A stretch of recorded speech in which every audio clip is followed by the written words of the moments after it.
ዕብራውያን ምዕራፍ 7 ከቁጥር 1 ጀምሮ እስከ 10 ድረስ ያለውን የጌታ ቃል ክፍል በጌታ በኢየሱስ ክርስቶስ ስም አነባለሁ። የምንወደው የጌታ ቃል እንደዚህ ይላል። ይህ መልከ ጼዴቅ የሳሌም ንጉሥና የልዑል እግዚአብሔር ካህን ነበር። እርሱም አብርሃም ነገሥታትን ድል አድርጎ ሲመለስ አግኝቶት ባረከው።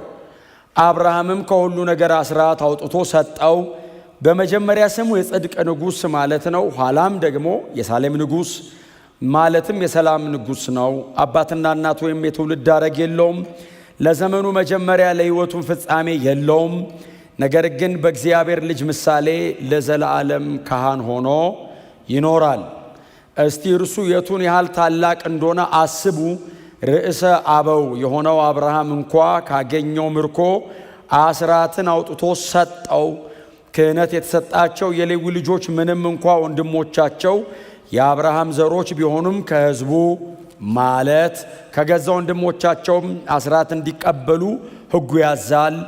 ይህ ግን ትውልዱ ከሌዊ ወገን አይደለም። ይሁን እንጂ ከአብርሃም አስራት ተቀበለ። የተስፋ ቃል የተቀበለውንም ባረከው። ትንሹ በትልቁ እንደሚባረክ ጥርጥር የለውም። በአንድ በኩል አስራት የሚቀበሉት ሟች ሰዎች ናቸው፣ በሌላ በኩል ግን ሕያው ሆኖ እንደሚኖር የተመሰከረለት ይቀበላል። እንዲያውም አስራት የሚቀበለው ሌዊ ራሱ በአብርሃም በኩል አስራት ከፍሏል ማለት ይቻላል። ምክንያቱም መልከ ጼዴቅ አብርሃምን ባገኘው ጊዜ ሌዊ ገና በአባቱ በአብርሃም አብራክ ነበር። የዕብራውያን ምዕራፍ 7 ባለፈው ሳምንት ሰፋ ያለ ጊዜ ተናግሬያለሁ። ሰፋ ያለ ሰዓት ተናግሬያለሁ። 10ሩንም ቁጥር ነው አይደል ባለፈው የተናገርኩት። መልከ ጼዴቅ ብዬ ተናግሬያለሁ በደንብ። እዛ ዘፍጥረት ምዕራፍ ስንት ላይ ነው ሄድነው? 14 18 ዘፍጥረት 14 18 ላይ መዝሙረ ዳዊት ላይ ደግሞ 110 ነው 114 አይደል 114 ይሄ ሰውዬ በብሉይ ኪዳን ላይ ምንም አይነት ሪፈረንስ አናገኝም ከነዚህ ሁለት ክፍሎች ውጪ። አብርሃም አገኘው። አባታችን አብርሃም ሲያገኘውም ደግሞ አብርሃም በጣም በተለየ አይነት መንገድ አይደለም አይደል ኮሚኒኬት ያደረገው። ይዞ ከመጣው ነገር አስራት አወጣ። ከሁሉም ነው ያወጣው። ከሁሉም አስራት አውጥቶ ሰጠው። ቀጥሎ ደግሞ አባታችን አብርሃም ዝቅ አለ። ይህም ሰው ደግሞ አብርሃምን ባረከው። ከዛ አብርሃም ተለየው። በጣም የተለየ ነገር አይነግረንም። ሙሴ ግን ሲነግረን አሁን ይህን መልከ ጼዴቅ የተባለውን ሰው የሳሌም ንጉሥ ነው አለው። የኢየሩሳሌም ንጉሥ እንደማለት ነው።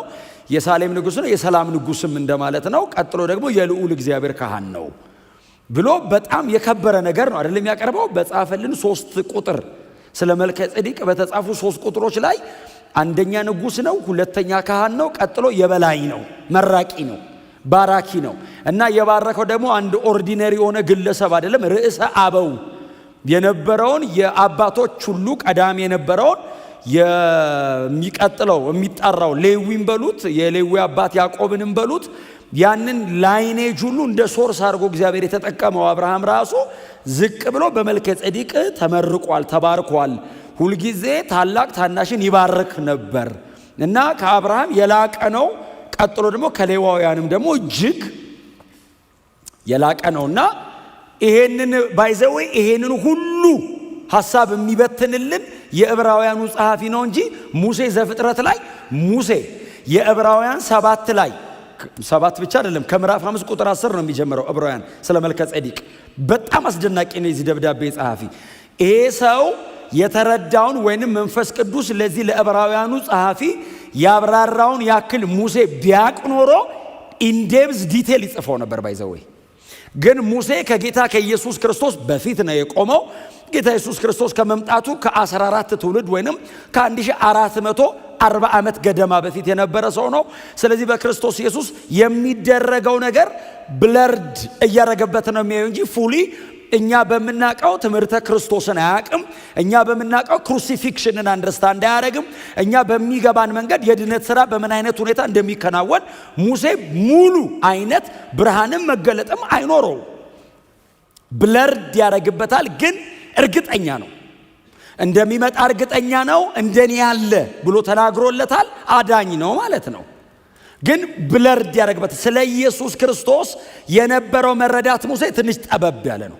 ስለ መልከ ጼዴቅ የነበረው ግን አስደናቂ ነው። ትንሽ ቢሆንም ግን በጣም ፕራይም ነው። በጣም ትንሽ ነው የጻፈው 3 ቁጥር አስደናቂ ነው። ግን የሳሌም ንጉሥ አለው ሙሴ። ቀጥሎ የልዑል እግዚአብሔር ካህን አስደናቂ ነው። ቀጥሎ ታላቅ ነው፣ ከአብርሃም ይበልጣል አለ። እንግዲህ በኦሪት መጽሐፎች ላይ አብርሃም ታውቃላችሁ ከፊት ነው። እንግዲህ የኦሪት መጽሐፍ አንባቢያን ለነበሩት ለዕብራውያኑ እነዚህም ሰዎች እንግዲህ የዛ ዘር ናቸው። የመጀመሪያ ዕብራዊ ተብሎ የተጠራ ባይዘው መጽሐፍ ቅዱሳችን ላይ አብርሃም እንደሆነ ታውቃላችሁ። ዕብራዊው ተብሎ የተጠራው አብርሃም ነው። ባይዘው የመጀመሪያ ዕብራዊ መጽሐፍ ቅዱሳችን ላይ አብርሃም ነው። ዕብራውያን ወደ ኋላ ዘራቸው ሄዶ ከተቀዳ አብርሃም ጋር ነው የሚቀዱት እና ዕብራውያንም ጭምር ማለት ነው የተመረቁት። ከሁሉ የላቀ ያረጋዋል የዚህ ደብዳቤ ጸሐፊና አሁን ይሄ ሰውዬ ይሄ መልከ ጼዴቅ የተባለው ሰው ማለት ነው እንግዲህ ሰው ነው። ሰው አድርገውን ያቀረበው እንትና ነው ለማለት በጣም የሚያስጨንቅ አይነት ሰው ነው። መልከ ጼዴቅ ማለት ብሎ ዲፋይን ለማድረግ በጣም የሚያስጨንቅ ነው። አሁን ግን አንዳንዶች ግን ለምሳሌ አሁን አንዳንዶች ምን ይሉታል? ይህን መልከ ጼዴቅን የከነዓናውያን ንጉሥ ነበር ይሉታል። በዛ ዘመን የነበሩ ከነዓናውያን አሉ። ከነዓናውያን እና ከከነዓናውያን መካከል የአንዲቷ ከተማ ንጉሥ የነበረ ሰው ነው ብለው ይጠቅሱታል። አብርሃም በአካል አግኝቶታል የሚል ነገር ስላነበቡ ከከነዓናውያን ነገስታት መካከል አንደኛው ነው። ምናልባት ለኔና ለእናንተ በጣም ግልጽ አይደለም እንጂ አብርሃም ያውቀው ነበር። ምክንያቱም አብርሃም መንገድ ላይ ሲያገኘው ነው አይደል? መንገድ ላይ ሲያገኘው አገኘው፣ አስራት እስከ ማውጣት ድረስ ያውቀው ነበር ብለው ከከነዓናውያን ነገስታት መካከል አንደኛው ነው ይላሉ። እኔ ደግሞ በጣም ልቤን የያዘኝና መጽሐፉንም ሳጠናው በጣም ልቤን የገዛኝ እንግዲህ ጌታ ኢየሱስ ክርስቶስ ቀድሞ ለአብርሃም ተገልጦለት ነበር የሚለው ፕሪ ኢንካርኔሽን ስጋ ለብሶ ከመምጣቱ በፊት የነበረው መገለጡ ነው የሚለው በጣም ልቤን ያዘኝ። ምክንያቱም ጌታ ኢየሱስ ክርስቶስ ራሱ ደጋግመን ዕብራውያንን ስናነሳ የምናነሳው ዮሐንስ ወንጌል ምዕራፍ 8 እዚህ ይላችኋል። ዮሐንስ ወንጌል ምዕራፍ 8 አብርሃም ቀኔን ናፈቀ የሚለው አብርሃም እኮ ቀኔን ናፍቋል እና አብርሃም የሚያውቀውን የናፈቀው ሂኖስ ምክንያቱም እግዚአብሔር ለአብርሃም ወንጌል ሰበከው አይደል ያለው ጳውሎስ ገላትያ ላይ። እግዚአብሔር ራሱ ነው መጥቶ ለአብርሃም ወንጌል ነገረው። የት አግኝቶ ነገረው? እንዲህ አይነት ቦታ አግኝቶ ነገረው። ምክንያቱም የዕብራውያኑ ጸሐፊ መልከ ጼዴቅ የሚባለውን ሰውዬ ሲያስቀምጠው እኔ ሙሉ ፒክቸር ያገኘሁት ዘፍጥረት ላይ ብቻ አይደለም፣ መዝሙር 110 ላይ ብቻ አይደለም። ሙሉ ፒክቸር ያገኘሁት ዕብራውያን ላይ ነው። ዕብራውያን ላይ የተጠቀሰው መልከ ጼዴቅ የያዛቸው ኳሊቲዎች ከኢየሱስ ውጪ ማንም ግለሰብ ሊይዛቸው አይችልም። ምክንያቱም እንደዚህ አይነት ኳሊቲ ያለው ግለሰብ ከተገኘ ኢየሱስ መምጣት አያስፈልገው። ለዘመኑ መጀመሪያ የለውም፣ እናትና አባት የለውም። የልዑል እግዚአብሔር ካህን ነው፣ የሰላም ንጉሥ ነው፣ የጽድቅም ንጉሥ ነው። እንደዚህ አይነት ፐርሰን ለብቻው ተነጥሎ አንዴ ከተገኘ ኢየሱስ እኮ ይሄ ነው አይደል? አዲስ ኪዳን ላይ የዚህ ደብዳቤ ጸሐፊ እኮ በዘፍጥረት 14 ላይ ያለውን ብቻ እኮ አይደለም። መዝሙር 114 እስቲ ያውጡት። ምንድነው የሚለው? መዝሙር 114 ምንድነው የሚለው? 114 አሁን ይኸውላችሁ መዝሙር 110 የዳዊት መዝሙር ነው። ዳዊት ነው የዘመረው። ዳዊት በገና ይዞ ቁጭ ብሎ እየዘመረ ነው እና ዳዊት ይሄንን ሲዘምር እየዘመረ ያለው መልከ ጼዴቅ ስለሚባል ሰው አይደለም እየዘመረ ያለው፣ ስለ መሲሁ እና ስለ ንጉሱ ነው እየዘመረ ያለው። ሁለት ነው የዳዊት መዝሙር 110 ላይ መሲህ አለ፣ ንጉስ አለ። ሁለት ኦፊስ ይዞ ስለሚመጣው ተስፋ ስለሚያደርገው ፕሮፌቲክ ሶንግ ነው። ምክንያቱም ወንድማችን ጴጥሮስ የሐዋርያት ሥራ ምዕራፍ 2 ላይ ወይ ምዕራፍ 4 ይመስለኛል ሲሰብክ አባታችን ዳዊት ነቢይ ስለነበር አለ። አሁን ብሉይ ኪዳን ላይ የምናውቀው ዳዊት ንጉሥ ነው፣ ቀጥሎ ደግሞ ዘማሪ ነው። ጴጥሮስ መጣና ነብይ ነው። ለምን? ለዚያውም ኢየሱስ ክርስቶስን በሙሉ ቁመና የሚዘምር ነብይ። የሰራዊት ጌታ እግዚአብሔር የሚል ከፊት አይገባም እንጂ የዳዊት መዝሙሮች ይሄ መዝሙር 110ን ጨምሮ አሁን አንዳንዶቹ ቅዱስ መበስበስን ያይ ዘንድ በመቃብር አትተውም ሲል ዳዊት አሁን የሚገባው ይመስላችኋል? አይ ዶንት ቲንክ። ትንቢት ነው። በዳዊት መረዳት ልክ አይደለም እየተተነበየ ያለው፣ በእግዚአብሔር ዕውቀት ልክ ነው። የእግዚአብሔርን ዕውቀት ባልገባቸው መጠን እያሉት ነው። እግዚአብሔር ይገልጥላቸዋል፣ እነሱ ዝም ብለው ይሉታል። አሁን በጣም የዚህ አሁን የኛ ፌቨራይት ቴክስታችን ኢሳይያስ 53 እንደ ኢሳይያስ የሚጨነቅ ያለ አይመስለኝም። እንደዚህ አይነት መሲህ እሱም አይጠብቅም። እግዚአብሔር መጥቶ ነገረው። አታምኑኝም ግን ነው አለ። የሰማነው ነገር ማናምኗል ነው። who believe our report ነው። አሁን ይሄንንም ይዩት። ስለ መሲህና ስለ ንጉሥ ነው እየተዘመረ ያለው። ሲዘምር የሚዘምረው ስለ መልከ ጼዴቅ አይደለም፣ እንደ መልከ ጼዴቅ ነው የሚለው። አንተ መልከ ጼዴቅ አይደለም የሚለው፣ የሚመጣው ንጉሥና መሲህ እንደ መልከ ጼዴቅ አይደል? ቁጥር 4 ምንድን ነው የሚለው? እንደ መልከ ጼዴቅ ስርዓት ኦርደር ማለት ነው። አንተ ለዘላለም ካህን ነህ ብሎ እግዚአብሔር ምሏል። እርሱ ሐሳቡን አይለውጥም። እግዚአብሔር አባት ማለት ነው። አብ እግዚአብሔር ማለ። ስለማን ነው የማለው? ስለ መሲሁና ስለ ንጉሱ። ምን አለ ስትሉት፣ እኔ አሁን ዳዊት ከዘፍጥረት 14:18 ላይ ተነሳ እየዘመረ። ዘፍጥረት 14:18ን ባይዘው ከሙሴ ቀጥሎ ዳዊት ብቻ ነው የጠቀሳት። እነ ኢሳይያስ ወደ ኋላም ወደፊትም ነው የተነበየው። ታውቃላችሁ አይደል?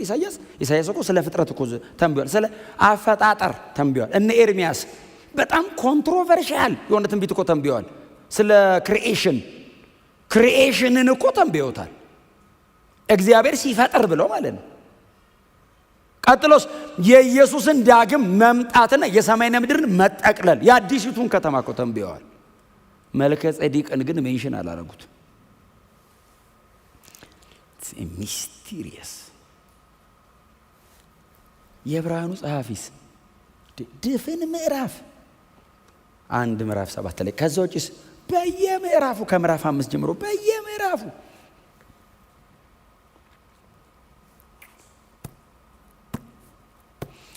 ይሄንን አይነት ሁለት ግዙፍ ኦፊስ ተሸክሞ የመጣው ጌታችን መድኃኒታችን ኢየሱስ ክርስቶስ ብቻ ነው።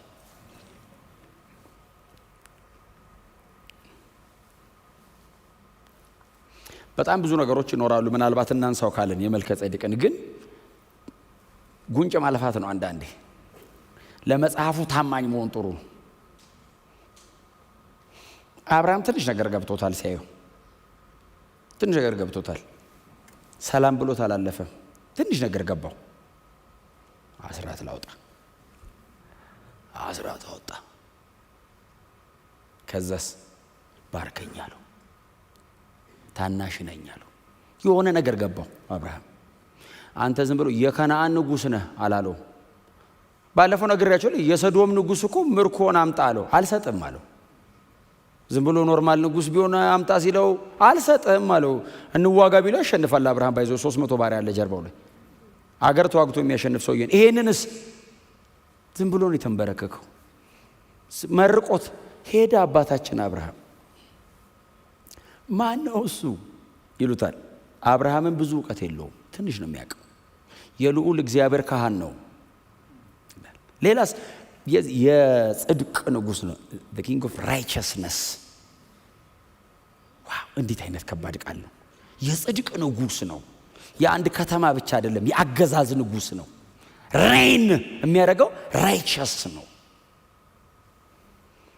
የጽድቅ ንጉሥ እኮ መገለጫ ባህሪ ብቻ ሳይሆን ማንነትም ነው። ስማቸው ማንነታቸው አይደል? ኪንግ ኦፍ ራይቸስነስ ኢየሱስ ነው። ኢየሱስ ነው የጽድቅ ንጉሥ። የጽድቅ ንጉሥ የሚባል መሬት ላይ ያለ ንጉሥ የለም። ኢየሱስ ብቻ ነው የጽድቅ ንጉሥ። የሰላም ንጉሥ ኢየሱስ ነው። የሰላም አለቃ ኢየሱስ ነው። የለም ሌላ። የዚህ ደብዳቤም ጸሐፊ ባይዘው ጎትቶ አምጥቶ ይሄን ሰውዬ መልከ ጼዴቅ የሚባል ሰው ብሎ እሱ ጋር እኮ አልቀረም እኮ። ኢየሱስ እንደዚህ አይነት ነው። በዚህ ኦርደር ነው የመጣው ነው። በዚህ ኦርደር ነው። ይበልጣል ከሌሎቹ፣ ይልቃል ከካህናቱ ሁሉ። ሊቀ ካህናት በሙሉ ቢደረደሩ ሪታየር ያደረጉ ከአሮን ጀምሮ ያሉ በአሮን መንገድ ላይ ያለ በሙሉ ቢደረደር ሊተካው ሊተካከለው አጠገቡ ሊቆም አይችልም። ኢየሱስ ይልቃል። በምኑ ይልቃል? በሥራው ይልቃል። በአገዛዙ ይልቃል። በአገልግሎት ኤክሰለንስ ኢየሱስን የሚመስል የለም፣ አልነበረም፣ አይኖርምም። በዘላለም ውስጥ ብቸኛ ነው። የለም ኤክሰለንሱ። አዎ የፐርፌክሽን ሌቭሉ ኢን አብሶሉት ሴንስ ነው። ስህተት አልባ ነው። እንከን የለውም።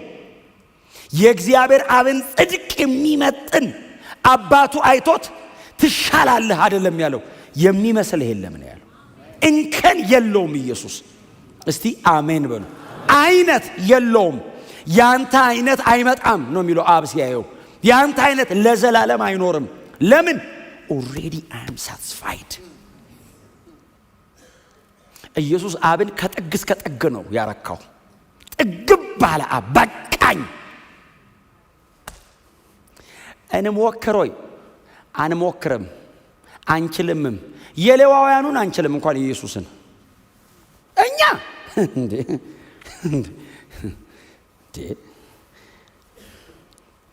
እንዴ 11 ሰዓት ጸሎት እኮ 1 ሰዓት እኮ ነው የምንመጣው። በመሬት ላይ ኳሊፊኬሽን አናልፍም። ተው የኢየሱስ እንዴ እዛው ድክምክም ብለህ እግሩ ስር መውደቅ ነው። በአንተ በኩል እያልክ በአንተ በኩል ሌላ አልፈልግም፣ አንተው ነው የምታዋጣኝ።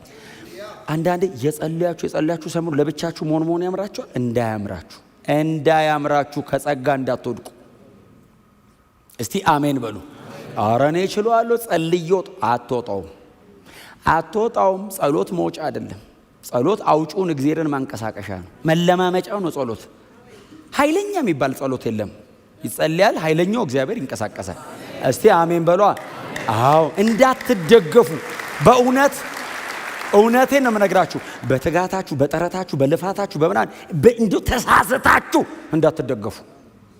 ግን ጥረታችሁ፣ ትጋታችሁ፣ ልፋታችሁ፣ መንበርከካችሁ፣ ማጥናታችሁ ግን እግዚአብሔር እንዲሰራ መፈለጋችሁን ግን ያሳያል። አያድንህም እንጂ እግዚአብሔር ግን አንተ ጋር እንዲመጣ ግን እየፈለከው እንደሆነ ግን ያውቃል። የማይጸልይ ሰው እና የሚጸልይ ሰው ሲጀመር አይነጻጸሩም። የሚጸልዩ ሰዎች ናቸው የሚነጻጸሩት። የማይጸልይና የሚጸልየውን ራሱ እንዴት ቀንና ሌሊት በሉት እኮ። የሚጸልይ ሰው እኮ ምን እያለ መሰለህ? የማይጸልይ ሰውስ እችላለሁ ነው፣ የሚጸልይ ሰውስ አልችልም ና ነው። ጸሎት እኮ አለመቻሌን እኮ ማስረዳበት መንገድ ነው። የምትችለውን አትለምንም። የምትችል ከሆነ እኮ አትለምነውም፣ ዝም ብለው ነው የምትሄደው። እማትችል ከሆነስ ልምምጥህ ብዛቱ፣ አረዛዘሙ፣ አቤት አረዛዘሙ። ሰውዬው እሺ እንዲህ ይለ እግዚአብሔርን በጣም የሚጸልይ ሰው ባይዘው የሚለማመጥ ይሄ አሁን ሽር ጉድ ልበል የሚለው መዝሙር ብዙ የሚዘምር ማለት ነው።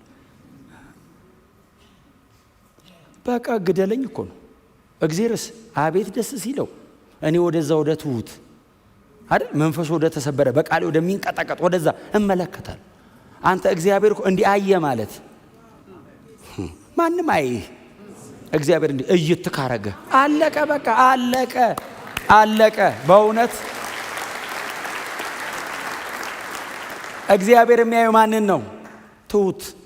ትሁቱን፣ ባዶውን፣ አልችልም የሚል ስለሌለው አይደለም አልችልም የሚለው። በእርግጥ እግዚአብሔር ማን እንደሆነ ስለገባው ነው። አይችሉም። እነ ጳውሎስ ቢደረድር ትከሻው ላይ ያለውን ቢደረድር አንድ ሰው ፊቱ አይቆምም። ሰውየው ጉድፍ ነው አለ። ታውቃለህ? ጉድለት ሲል እግዚአብሔር እስከ እድሜው እንጥፍጣፊ ሰራበት። እስከ እንጥፍጣፊ ቆሞ እንዳይመስል ሞቶ ነው የሚሰብከው። እየሞተ ስብከት ነው። እየሞተ አሟሟቱ ሁሉ ስብከት ሆነ። ለምን? አልችልም ነዋ፣ አልበቃም ነዋ፣ የለኝም ነዋ። የለውም ወይ? አለው። አልፈልገውም የኔን አለ እና ያንተን ነው የምፈልገው። እስቲ አሜን በሉ። በእውነት ፕሮፋይል ማደራጀትን የመሰለ ጥሩ ነገር የለም። ቸርች ግን አይጠቅምም። ቸርች ጸሎት ላይ እኔ እኮ ጌታ ሆይ ማን እንደሆንኩ ብታቅ እንደዚህ አይነት ሰው እዚህ ስለሌለ ነው ምለው። ይሄ እኮ ጸሎት አይደለም። ጸሎትስ አልችልም። ሰው እኮ እየሰማኝ እኮ ላይሆን እንደ ሐና ሊሆን ይችላል። እንደ ሐና አፏ ይንቀሳቀሳል፣ ድምፁ አይሰማም። ውስጧ ድቅቅቅ ያለ ማንም ሊጠግነው ህልቃና እንዲህ ሊጠግነው አይችልም። ፍጭት ነው ያለው ውስጧ። እግዚአብሔር መጣ ጥግን ግን ያቆማት ቀን ሳሙኤልን ነው ይዘው የመጣችው። ሳሙኤልን ከዳን እስከ ቤርሳቤ የመሳፍንት ዘመን አስቆሞ ንግስና የሚከፍት 200 ዓመት የሚዘጋ መጣ። ምን አይነት ሰው ናት እሷስ? በቃ ስትደገፉ ኢየሱስ ላይ ስትደገፉ መስቀሉ ስራ ላይ ኢየሱስ በሰራው ነገር ላይ ብቻ። በእውነት ነው የምላችሁ ጸሎቶቻችን ያ እንዲበራልን መለመኛ መሆን አለባቸው። መምነኪያችን መሆን የለባቸው። ትጋታችሁ በጣም ትጎች አላችሁ። በእውነት እግዚአብሔር ይሄንን ይጠብቅላችሁ። በቃ ከትትና ጋር ይጠብቅላችሁ፣ ከባዶነት ጋር ይጠብቅላችሁ። አልበቃውም። ይሄው መጽሐፉ ላይ ያሉት ያስተማሩን እሱ ነው አይደል? መጽሐፉ እያስተማረን ያለው ይሄንን ነው። ስለዚህ ኢየሱስው ወደር አልባ ነው። መልከ ጼዴቅን ያመጣው ሰው ይሄ የዚህ ደብዳቤ ጻፊ ሌላ ነገር አይደለም እየነገረን ያለው። በጣም ሩቅ ሄደን ወደ ኋላ ይሄ ሰውዬ ማን ነው ብለን ስኮላስቲክ የሆነ አይነት ልፊያ ውስጥ እንድንገባ አይደለም። የደብዳቤውን ቲም አንደርስታንድ ማድረግ አለብን። ክህነት ላይ ነው ያለው። አሮንና ሌዋውያኑ አሉ። ገና ምዕራፍ 7 ከዚህ በኋላ ሁሉ አሉ፣ እናገኛቸዋለን በደንብ። ምክንያቱም የደብዳቤው ሴንትራል ቲሙ ክህነት ስለሆነ እሱን ስለሆነ ለሰዎቹ ማስረዳት እየፈለገ ያለው በደንብ ነው የሚያነሳቸው። ይበልጣል ኢየሱስ። እስቲ አሜን በሉ። ኢየሱስ መስቀል ላይ የሰራው ስራ ከሱም በፊት አልነበረም፣ ከሱም በኋላ አይኖርም። ባወራው አይሰለቸኝ። ባወራው የቤተ ክርስቲያኒቱም ቲማችን እሱ አይደል? እኛ ግን አይደለም እንለው የተሰቀለው ክርስቶስ እንሰብከዋለን። ይሄ የስብከት ማስታወቂያ ብቻ እኮ አይደለም፣ አቋም ነው፣ ትእዛዝ ነው፣ መገዛት ነው። ሁሉም ነገራችን ነው። እድሜያችንን ፍሬም የሚያደርገው ይሄ ነው። ምኑ? የተሰቀለው ክርስቶስ the crucified one ክርስቶስ የመስቀል ስራው ይሄው ሊደምቅ ነው፣ ሊጎላ ነው። ይሄንን ለማድመቅ ማን ተጠራ? መልከ ጼዴቅ ተጠራ። ማን ነው መልከ ጼዴቅ? ኦርደሩ የተለየ ነው። ባለፈው ወርተናል። ካህን ባልተሾመበት ክህነት የሚባል ስርዓት በሌለበት ሌዊ ገና አብርሃም ጉልበት ውስጥ በነበረበት ዘመን የልዑል እግዚአብሔር ካህን ነው። ሰውዬ ዘላለማዊ ክህነት ሪታየር አያረግም፣ አይሰለቸውም፣ አይደክመውም። በቃ ውጣ አይባልም። እሱ ዘላለማዊ ካህን ሆኖ ነው የአሮን ልጆች ከዛ በኋላ ወደ ክህነት የመጡት። ጌታ ኢየሱስ ክርስቶስ ካልሆነ በቀር ሌዊ ሳይመጣ በፊት ካህን ተብሎ ሊጠራ የሚችል ማንም አይኖርም። ገና የክህነት ስርዓት ዘሌዋውያን ላይ ነው የመጣው። እሱ ስርዓት ራሱ የለም። ሌዊና ሌላውም ዘር እስራኤል የሚባል የለም። አብርሃም ገና መመረጡ ነው። ገና አብርሃም የሚባለው ሰውዬ መጠራቱ ነው። እዛ ጋር የልዑል እግዚአብሔር ካህን ነው። ዕብራውያን ምን አይነት ነው ሲሉ ዘላለማዊ ነው። የማን ልጅ ነው ሲሉ አባትና እናት የለውም። ለዘመኑስ መጀመሪያ የለውም፣ መጨረሻም የለውም። እንዳፈልጉት ማ ሊሆን ይችላል? ግልጽ ነው። ኑና አዲስ ኪዳን ላይ ይውታ። እኔ ልነግራችሁ እየሞከርኩ ያለሁት ኢየሱስ ክርስቶስ ነው እንደዚህ አይነት ክህነት ኦርደር ያለው እያልኩ ነው ይላል የዚህ ደብዳቤ ጸሐፊ። ጎናችሁ ያለው ሰው ጌታ ኢየሱስ ክርስቶስ የማይተካ ሊቀ ካህናችን ነው በሉት። ክብር ለስሙ ይሁን። መስዋዕት አቅራቢም ራሱ ነው፣ መስዋዕቱም ራሱ። እንደዚህ አይነት ካህን ኢየሱስ ብቻ ነው። ዘላለማዊ ካህን ጌታ ኢየሱስ ክርስቶስ ብቻ ነው። ይሄንን አስመራችሁ ያዙ። ከኢየሱስ ውጪ ዘላለማዊ ካህን የለንም። የትኛውም ካህን እድሜው ሲበቃ ይጀምራል፣ እድሜው ሲያልቅ ያቆማል። እድሜው ሲያረጅ ሪታየር አድርጎ ለልጁ ይሰጣል። አይቻልም። ዘላለማዊ መሆን አይቻልም። ኢየሱስ ዘላለማዊ ነው። ዘላለማዊነቱ በየዓመቱ ለዘላለም የሚገባ አይደለም። አንዴ ነው የገባው፣ ለዘላለም ነው። ያቀረበው መስዋዕት አይደገምም። ራሱን ነው ያቀረበው። ደሙን ነው ይዞ የገባው። አባቱስ የራሱን ደም ነው የተቀበለው። ጨርሻለሁ አለ አብ። እንደዚህ አይነት ሊቀ ካህናት የለንም፣ ኢየሱስ ብቻ ነው። እስቲ አሜን በሉ። እምንመካው በሱ ነው፣ እምንኩራራው በሱ ነው፣ ቀና ብዬ የሚሄደው ነው በሱ ነው። በእግዚአብሔር ቤት ለዘላለም የመኖር መብት ያገኙት በክርስቶስ ኢየሱስ የመስቀል ሥራ በክህነቱ ነው። ማንም መቶ ብድግም ናውጣ ሊለኝ አይችልም። በክርስቶስ ደም ነው የገባሁት። ማንም አላስገባኝም፣ ማንም አያስወጣኝም። ኢትስ ኦልሬዲ ፔይድ። ተከፍሏል ያለ ማን ነው? አብ ዳኛው።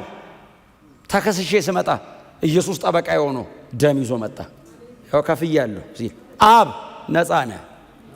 መቼ? ለዘላለም። እስቲ አሜን በሏ። ለዘላለም። እግዚአብሔር እንደዚህ አይነት ካህን ብሏል አለና ምሏል፣ አይዋሽም። ምሏል። ምን አይነት ብሎ? ለዘላለም ካህን አለው ኢየሱስን። ኢየሱስ ለዘላለም ካህን ከሆነ እኔም ይቅርታዬ ለዘላለም ነው። የእኔ ይቅርታ በክርስቶስ ክህነት ነው። አሁን እኮ ካህኑ እኮ ነው የሚወስነው የተበደየን ጉዳይ። ደሙን ነው ይዞ የቀረበው እና እግዚአብሔር ደግሜ አልቆጥርም አለ እና ትቼዋለሁ። እንደው የሆነ ትዝ ሊሆን አይለኝም። ከድኛው አይደለም፣ አስወግጄው ነው። የሆነ ቀን ትዝ ይለኝ ግልጥ እያደረኩ የትላንቱን እንዳረሰ። እንደዚህ ቢሆን አንድ ሰው አይኖራትም እዚህ ቤት። የክርስቶስ ደም እኮ ከሰራው ብቻ እኮ አይደለም፣ ከህሊናህም ነው የሚያወጣ። የህሊና ክስ ራሱ እንዳይኖርብህ፣ ኮንደምኔሽን ራሱ እኮ አይኖርብህም። አሁን ሰይጣን እያሯሯጠ አንተ አላቅም ሲል የት ነው የምታቀኝ? ባለፈው እኔ ራሴ ረስቼዋለሁ። እግዚአብሔር ከተወው ብራዘር ከሰይጣን ጋር ተስማምተ የዛሬ 10 ዓመት የሰራውን እያስታወስክ አትምዘዝ። የሌለ ነገር። እስቲ አሜን በሉ። የክርስቶስ ደም ጉልበት ነው ይሄንን የሚሰራው። የኢየሱስ ደም ጉልበት ጠላውን ትንሽ ለጽድቅ የተመቻቸ ስለሆነ አይደለም ይሄን ያደረገው፣ የደሙ ኃይል ነው። ሙልጭ ያለውን ኃጢአተኛ የዘላለም ፍርድ የሚገባውን ሰውዬ በጣም ንጹህ ፍጹም ጻድቅ አድርጎ ያቆመ የኢየሱስ ደም እንጂ ምንም አላዋጣው። ብቻውን ችሏል። ለዘላለም ካህን ነው። እስቲል ስለኔ በእግዚአብሔር ቀኝ ይታያል። አሁን በዚህ ሰዓት ኢየሱስ ስለኛ ይታያል። አሁን በዚህ ሰዓት ስሙ የተባረከ። አሁን በዚህ ሰዓት ኢየሱስ ስለኔ እየማለደ አለ። ስለ ሰው ልጆች ሁሉ እየማለደ አለ። ደሜን ይላል አብ ተቀብዬሃለሁ ይላል። አብ ምንድነው ኳሊፊኬሽኑ? በልጄ እመኑ። ምን እናርግ? ምንም እመኑ በሱ ስራ። ደሙን ካላየሁ በተደራረበ ስራ ባይዘው ጽድቅ ላይ ጽድቅ ስታረግ ከመረ ስትመጣ ኢሳይያስ ጽድቃችን በፊቱ አለ ልበለው እንዴ? አልጠቅሰ ነው የመርገም አንተ ጽድቄ ብለህ ተጠንቀቀ፣ እንደዚህ ብለህ ተጠንቀቀ፣ ሸፍነ ይዛት መጣ። የምን እርግማን የሰበሰብከው ሲልሃ የምን እርግማን? በቃ አትችልም። የእግዚአብሔርን ጽድቅ የመጠነው የኢየሱስ ደም ብቻ ነው። አትችልም፣ አንችልም። ይሄንን ማመን አለብን። ማመን ክርስትና ይሄ ነው። ማመን አልችልም። የጽድቁን ስራ የምጀምረው በክርስቶስ ጸድቄ እንጂ ሰርቼ አይደለም የመጣሁት። ጨርሷል ብዬ ገባው። መንፈስ ቅዱስ ውስጥ ገባ፣ ጸጋ ተሰጠኝ፣ ስራው ይሰራል። ከዛ አላረግም ያልክ ቀን ሰልሰው ነው የምትሉ። ጸጋው ነው ማለት ያለበት። እስቲ አሜን በሉ። ደሙ አለ፣ ጸጋው አለ፣ መንፈስ ቅዱስ በእኔ አለ፣ አምላክ ከእኔ ጋር ነው ስትል እና ከኋላ ይገባ ይልሃል፣ እኔ ልራመድ ይልሃል። እስቲ አሜን በሏ። የእስራኤልን ጠላቶች ድል አድርጎ ጥቂት አስቀረ ይላል። 99 ገሎ አንዱን እሱን መቶት እኮ ነው መታው እስቲ ይልሃል። ሲሞት ድሉ የጋራ ነው ይልሃል። እሱ እኮ ነው የጨረሰው። እና አብረን እኛም ደግሞ የዛችን እንትኗ ነቀነቅ ነው ያለችው። እግዚአብሔርም እኮ ጸባያችንን ስለሚያውቅ እኮ ነው ምንም ሳያስገባን የጨረሰው። ሳልቬሽን ላይ ተፈጸመ አለ። ከዛስ ኑ አለን። ቀድሞ ቢጠራን እኛ ኦረ እንትኑ እኮ ሲቸነከርኩ የኔ እጅ ነበር ነው ምንለው። እልቅ አርጎ ደሙ አልቆ ስጋው ተተልትሎ አጥንቱ ተፈልቅቆ ጭርስ አርጎ አብ መጋረጃ ቀዶ ሲጨርስ ኑ ግቡ አለን። ስንገባ እንዴት እስካሁን የሚገርመኝ ለዛ ነው ባይዘ እኔ እስካሁን የሚገርመኝ ዝም ብሎ ነው የጠራኝ። እስቲ አሜን ብሎ የሆነ ቀን አስታውሶኛ ቀን የሚያስታውሰኝ ባይዘው የሰራሁትን በደል አይደለም ከየት እንዳነሳኝ ነው የሚያስታውሰኝ። ትዝ ይልሃል እዛ በግረኛ እያለ ይላል እንጂ ሰው ስታስገድል አይለ በግረኛ እያለ ሲል ትዝ ይልሃል እንዳስገደልክ ትላለህ። ከወንበር ላይ ትወርዳለህ። ቦታህን ሲያሳይ ማዕረግን ትጥላለህ። አልፈልግም ይቅርብኝ ካንተ ጋር ልሙት። አያችሁ በእግዚአብሔር በሆነው ነገር ላይ ፉሊ መደገፍ መውደቅ ዲፔንደብል እግዚአብሔር ላይ ወዳቂ። እስቲ አሜን በሉ። የዚህ ደብዳቤ የምዕራፍ 7 ቲም ይሄ ነው። የክርስቶስ ክህነት ወደር አልባ ነው። እናንተ የለመዳችሁት ሪቹዋል አለ፣ አው ሩቲን አለ፣ አው የተለመደ ፓተርን አለ፣ አው የሌዊ ኦርደር አለ። ይሄኛው ዩኒክ ነው። የለም የዚህ አይነት አንድ ነው ያለው። እንዳፈልጉ ዘላለም ውስጥ ብቸኛ ነው። ከሌዊ ወገዝ ከይሁዳ መጥቶ አያውቅም። ጦረኛ ነው ይሁዳ። ከፊት ነው የሚሄደው። ንጉስ ነው የሚመረጠው ከይሁዳ። አው ኪንግሺፑን ከይሁዳ ወሰደው። ክህነቱን ከሌዊ ሊሉስ ኖ የሌዊያን አይደለም። ክህነቱ ራሱ የመልከ ጼዴቅ ነው። ሌዊ ራሱ ጉልበት ውስጥ ሆኖ አስራት አውጥቷል። አንተ ኢንተሌክቹዋል የሆነውን ጥያቄያቸው ውልቅልቁን ነው ያወጣው። ሰው ብትንትኑን ተንበርከከ አሜን ከማለት ውጪ ለዚህ ሰው የአርጊውመንት ልታነሳ የምትችለው ጥቅስ የለም። ባይዘው ሌዋውያን ልትል ስትል አይደለም ሌዊ ራሱ ጉልበት ውስጥ ሆኖ አውጥቷል አለ። ሰውየው አውቆ እንዳይመስልህ ብርሃን ነው ይሄን የሰጠው። ለዚህ ለዕብራውያን ጸሐፊ መገለጥ ነው እንጂ አብርሃም ጉልበት ውስጥ ሌዊ ነበረ። ሌዊ አስራት አውጣ። ይሄ ብርሃን ነው። ሰማይ ካላበራልህ በቀር ሊመጣልህ አይችልም። ደምራ ቀንሳ አታመጣው። ለአንዳንድ መንፈሳዊ እንቆቅልሾቻችን ባይዘው ዲቤት አይደለም መልሱ ጸሎት ነው። ክብሩ ሲመጣ ምንጩን ይነካዋል። ውል ብትን ያደርግልሃል። እስቲ አሜን በሉ። በቃ ክብር ለኢየሱስ ይሁን።